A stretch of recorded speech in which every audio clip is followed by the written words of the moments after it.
Hello, everyone, and welcome back to Needy No More, the podcast dedicated to healing the anxious attachment style. I'm your host, anxious attachment style coach and author Chris Ratcliffe. I've helped thousands of people across 6 continents to end the cycle of anxious attachment through my workshops, books, digital downloads, and coaching program. I'm excited to carry on that mission here, sharing tools and techniques, principles, and practices for you to explore on your journey to growing more secure. Welcome back to the podcast, everyone. We are in episode 4, and today we're going to be talking about all things abandonment. So before we dive in, I want to quickly talk about some of the questions we're going to answer. First things first, we're going to address what is abandonment and how do we define it. Also, what about a fear of abandonment? We will identify various types of abandonment. I'll also talk about how abandonment has shown up in my own life. We'll then address what is the worst form of abandonment that you can experience. It's probably not what you would expect. How does abandonment relate to the other steps in the cycle of anxious attachment that we've been exploring episode by episode? How can a fear of abandonment become a self-fulfilling prophecy? That's a big one that we'll explore. And last, but certainly not least, what can you do to heal your abandonment fears and wounds? Okay, first question we need to address here is, what is abandonment actually? Abandonment, at its most basic form, is anything that makes you feel discarded, rejected, uncared for, or left out. A fear of abandonment is a deep-seated fear of being left or cheated on, ending up alone, or not finding someone at all from a romantic standpoint. This is most apparent when one becomes vulnerable in an adult romantic relationship. This fear, though, can typically be traced back to one or multiple traumatic wounding events in childhood. But for some people, it can form later in life as well. While there are many different experiences that can cause a fear of abandonment to develop, it typically takes an abandonment trauma or multiple abandonment traumas for us to learn to fear it. This can come in the form of neglect, abuse, invalidation, inconsistent affection or intimacy, or emotional abandonment and physical abandonment in our closest connections. Sometimes going all the way back to our earliest ones in the environment in which we were raised. So let's get into some specific examples of childhood trauma, because anxious attachers listening to this or watching this, that is typically where things go back to. Traumatic events in childhood, although it can happen in adulthood as well. And you'll see some of this in this list too. Okay, number 1, your parents divorcing. This is really traumatizing to a child and can make that child feel abandoned. A parent moving far away, like I experienced with my mom at 8 years old when she moved from Maryland to Florida. Addiction in the core family unit. I experienced this with my mom as well as with my sister, Michelle. A death in the nuclear family. That happened with my mom when I was 18. Not knowing one or both parents can also factor in here as a form of abandonment. Being adopted. This one is usually overlooked by people. If you are adopted, feelings of abandonment can go hand in hand with that. Any experiences living in foster care growing up. Having a parent tell you directly or indirectly that you're too sensitive. That's invalidation. That is abandonment. Feeling that one or both parents are hot and cold, so maybe they're really attentive and then you have no idea where the hell they are. Being raised by someone who provides for you physically but has no time or energy to listen to you, get to know who you are, or sit with your emotions. I experienced some of this with my dad, Brett. He provided physically. I had a roof over my head, food in my mouth, but emotionally, he struggled. He didn't really have the tools or the capability. So, that said, I felt abandoned as a result. Generally, though, if you don't feel understood in your family environment, that's traumatizing and it can feel like you're being abandoned. Dating one or multiple partners who are narcissistic, abusive, or extremely critical can also bring up feelings of abandonment. And this one might be pretty obvious, but being cheated on in your current or former relationship, especially if there are multiple types of cheating, whether it's just them kind of talking to someone or engaging in some sexual activity, whatever form that infidelity might take, it is abandonment. Dating multiple partners who are inconsistent or to some degree emotionally unavailable can also have a massive impact here and make one feel abandoned. So, there's multiple types of abandonment. As you can see, it takes a lot of different forms, but at its core, it's really physical, emotional, childhood, or financial abandonment. Those are some of the most common forms that abandonment can take. But that said, here are some examples of abandonment that I've heard from folks recently. Unrequited love is an example of abandonment because it is rejection. So if you have a crush on someone, if you're really into them, maybe you're even dating them, and then they decide they don't want to define the relationship with you, they don't want to continue going, or maybe they never really felt the same way that you did, that is deeply hurtful and a form of abandonment. Another one that might be something that flies under the radar as an anxious attacher is being iced out of your friend group. We tend to focus only on abandonment in the environment growing up with our parents and with romantic partners. But it doesn't only happen there. You can experience abandonment in your friend group. And one example I heard recently is someone being iced out of their friend group. So maybe they weren't completely ignored or stonewalled, but at the end of the day, the group just got really cold to this person and they were pushed out. That is a form of abandonment. Another form of abandonment that I heard recently that I want to share with you is a parent or a close friend or both forgetting to wish you a happy birthday. Oof, that's tough.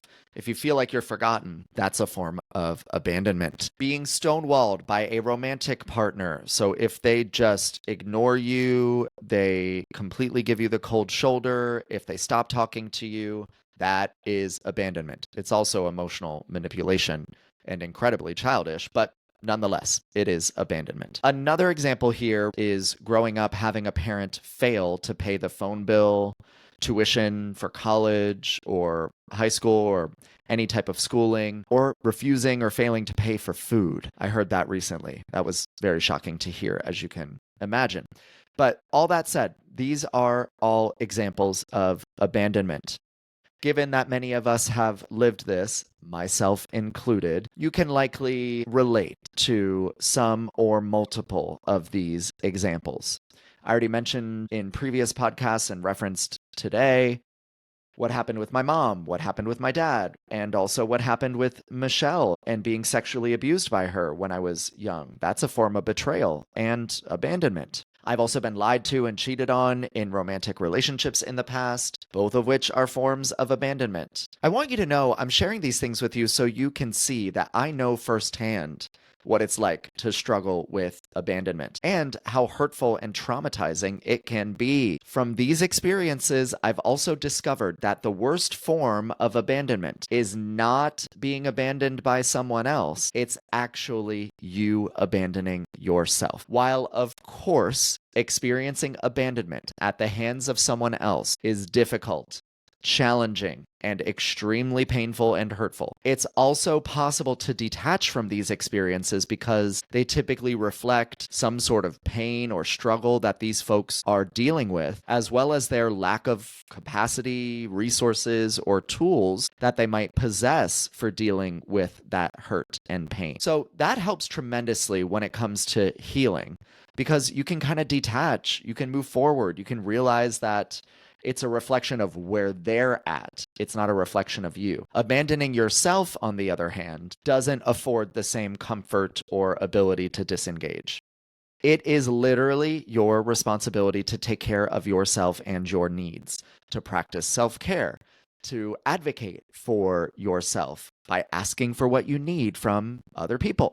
When you do not do this to the best of your ability, you are abdicating your seat of personal power.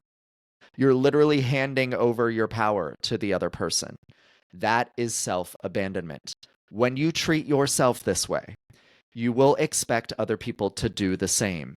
You will project that outwards because the relationships you have with others cannot exceed the relationship you have with yourself. Let's just repeat that. The relationship you have with others cannot exceed the relationship that you have with yourself. As the cliche goes, you can only meet someone as deeply as you've met yourself. This is true when you're talking about yourself as well. So, how does abandonment play into the cycle of anxious attachment that we've been exploring? Let's talk about it. There are those 6 steps in the cycle: trauma, codependency, abandonment, nervous system dysregulation, stress aversion, and addiction. Those are the 6 steps in the cycle of anxious attachment. Now, we've been exploring step by step in the hopes of helping to end that cycle by interrupting these steps. Abandonment is one of the core experiences of anxious attachment. We all know this. It's our greatest fear as anxious attachers. We want to be chosen. We want to be selected. We want to be loved. We want to be encouraged, supported, cared for, picked. And when that doesn't happen, it is incredibly jarring to us and our system. As we were just exploring, though, when you abandon yourself, that is a form of codependency. And as we explored in the previous episode, codependency typically leads to the abandonment that you were trying to prevent to begin with. It is also a form of trauma. Abandonment wounds are traumatizing inherently. With enough experiences of abandonment, it can start to impact the relationship that we have with our body. It can start to leave impressions in our nervous system, and therefore we grow dysregulated in our nervous system. We start to overreact to triggers within the environment. We start to become hypersensitive and hypervigilant. We start monitoring the environment around us for any cues that we might get left again, or cheated on again, or betrayed again, or lied to again. Abandonment causes stress in the body, and many of us engage in addictive behaviors in order to disengage from that stress because we don't know how to regulate it and we don't know how to be with it. So that's how this is related to the cycle. Abandonment really plays a massive role in the experience of anxious attachment. A fear of abandonment is also a self-fulfilling prophecy. I want to explore that further with you, and I'm going to read a chapter from Needy No More, the book, to explain how that process unfolds. This chapter is actually based on a viral TikTok video that I posted back in 2021 that got over 100,000 likes. It went big time on TikTok. I hope it resonates with you just like it did all those other people. I hope that it helps you to identify that self-fulfilling prophecy and to prevent it from happening once again. The chapter in the book is called The Abandonment Prophecy. There's a blunt truth I need to share with you, one that might be a tough pill to swallow or challenge your perspective when it comes to your romantic relationships. You've played a role in creating the abandonment you were seeking to prevent. Allow me to explain. A fear of abandonment comes with the territory of being an anxious attacher. But when you're afraid of being abandoned, you will do several things that actually bring about the very disconnection you're seeking to avoid. The first thing you will do is deny and repress your own needs. You'll refrain from asking for what you want. You'll play the role of the cool girl or cool guy. You'll sweep everything under the rug to keep the peace. This is what causes a fear of abandonment to transform into self-abandonment or codependency, because you're no longer playing an active role in opening up about what matters to you. In this way, a fear of abandonment may actually warp your perspective of the world around you, making you rely on cognitive distortions like catastrophizing or thinking about worst-case scenarios, or personalizing, making somebody else's behavior about you, causing you to end up looking at the world in a distorted way.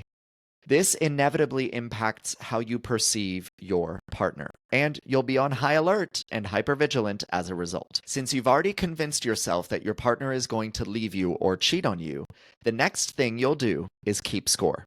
You'll look for any indication and seek out any confirmation that they are pulling away and that they no longer care about you.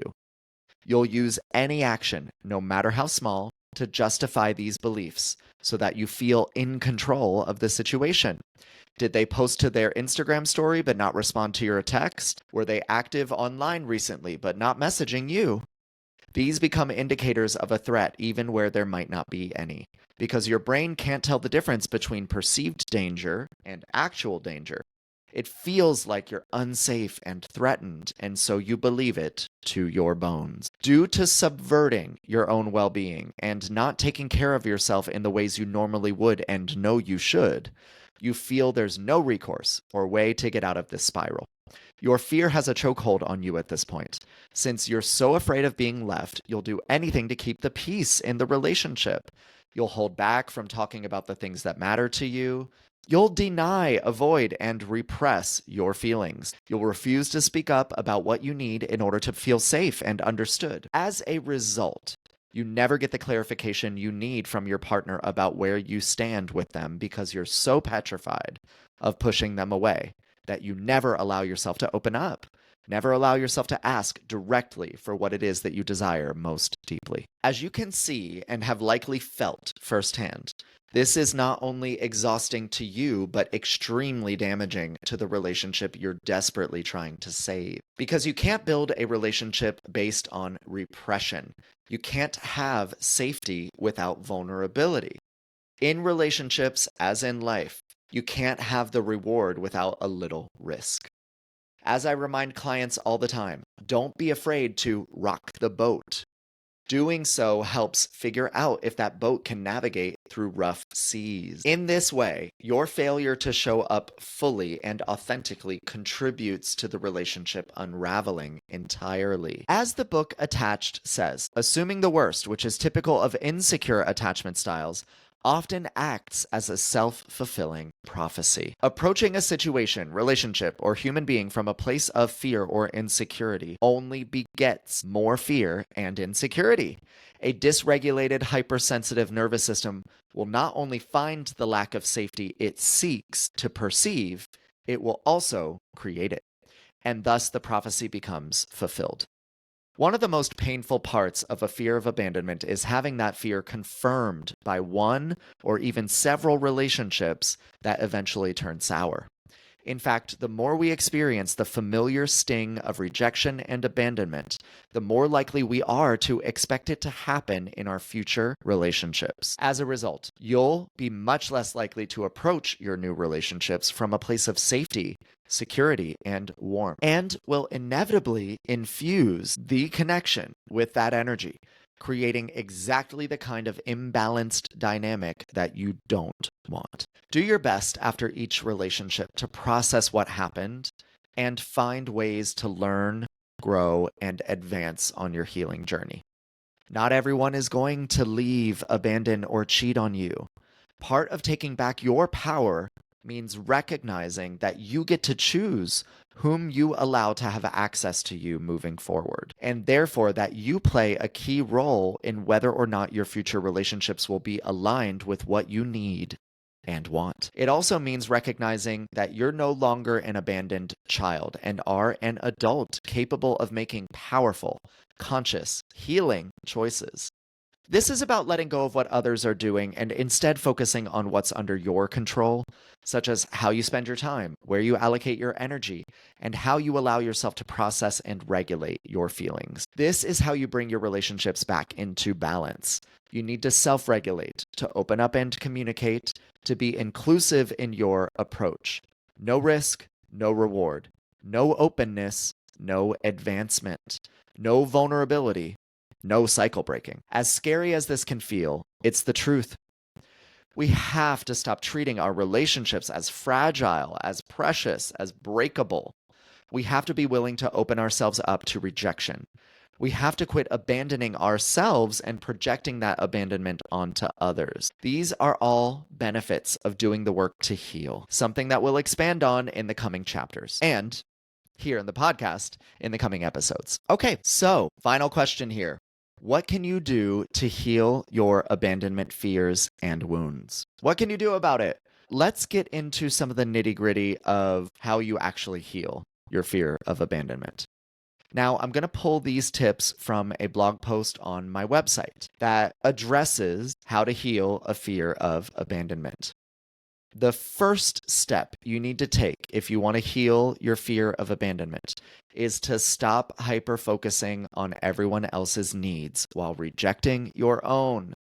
We have to be willing to take the other person off the pedestal. Often that pedestal is built by our own self-abandonment. So this also means paying attention to the ways in which we're not meeting our own needs and to stop projecting that onto other people. Because what you don't do for yourself, you're going to expect other people to do for you. You're going to lean on your relationships and especially your romantic partner to do things for you that you're not doing for yourself. And that is a lot of pressure to put on someone. Next, the second thing you need to do is to find and nurture safe, healthy relationships. If it's unsafe relationships that wound us, if it is experiences of abandonment that traumatize us, then it is through safe, connected, healthy, stable partnerships and relationships now that help to write over that pain from the past.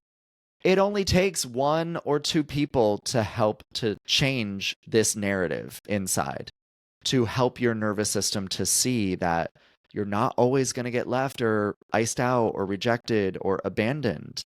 It only takes one or two people to do this. And it's important to note that if you don't feel like you have anyone in your life who's safe right now, that is okay. Start with a professional. Find a therapist, work with a coach like me, or work with both. They're very different approaches. But if you need someone safe and you got to start somewhere, then hire someone who you feel safe with and who really gets you. Honestly, this is why many people reach out to me and work with me concurrently with a therapist, is because they know I've been there. They know that I know what it's like to struggle. And so I can see people in the ways that their therapist often does not. And by me sharing, it creates a two-way street.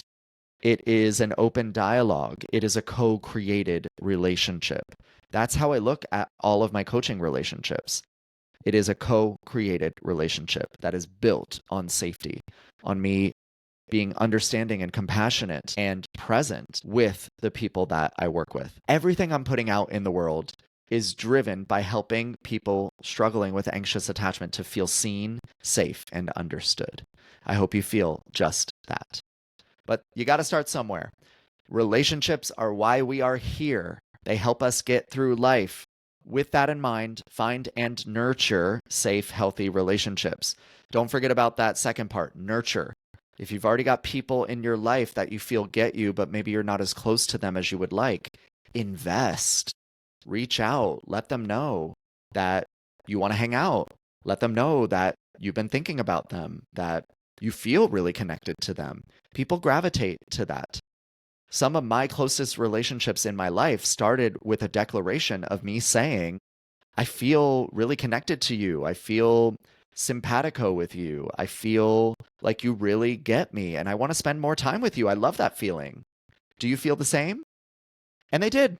We both invested more into the connection, and that got us to where we are now, to some of my closest friendships in my life. Another tip here, learn to soothe your inner child or former self. For those of us whose trauma and abandonment wounds don't go back to childhood, look at this as former self work instead of inner child work. But they're one and the same. You're looking back on versions of yourself that experienced abandonment and or trauma. Not all trauma is abandonment, but all abandonment is traumatizing. And really push into the work of building a relationship with those versions of you. Inner child work is incredibly powerful for addressing abandonment wounds. In the book version of Needy No More, as well as my coaching program, Needy No More, I offer an inner child visualization that can help to open up a dialogue between you and former versions of yourself. Perhaps they do go back to childhood. Perhaps they don't. Could be you last week. It could be you last year. It could be you last decade or when you were growing up. The time, the age does not matter. This technique can work regardless. If you go to crackliff.com/innerchild, crackliff.com/innerchild, you can listen to a free 15-minute inner child visualization directly from my coaching program. There are other tips that are listed in a blog with the title 5 Ways to Heal a Fear of Abandonment. It is on my website at crackliff.com, and you can scroll back and find that blog. I hope that helps to focus your energy here when it comes to addressing abandonment and integrating your trauma, which is one of the other steps that the blog goes into further depth about. But that said, those are some ways that you can explore for right now on how to heal your fear of abandonment. Stop hyper-focusing on everyone else. Bring that focus back to you. Take really good care of yourself. Make sure that you take care of your core needs and repair the relationship with yourself. Also, those safe, healthy relationships, stability helps tremendously. So seek out and nurture those kinds of connections. And also, really build that relationship with your inner self, with your inner child, if that's the version of you that experienced abandonment. As always, thanks for tuning in to another episode of the Needy No More podcast. For even more ways to end the cycle of anxious attachment, check out my book, Needy No More, The Journey from Anxious to Secure Attachment, available on Amazon now.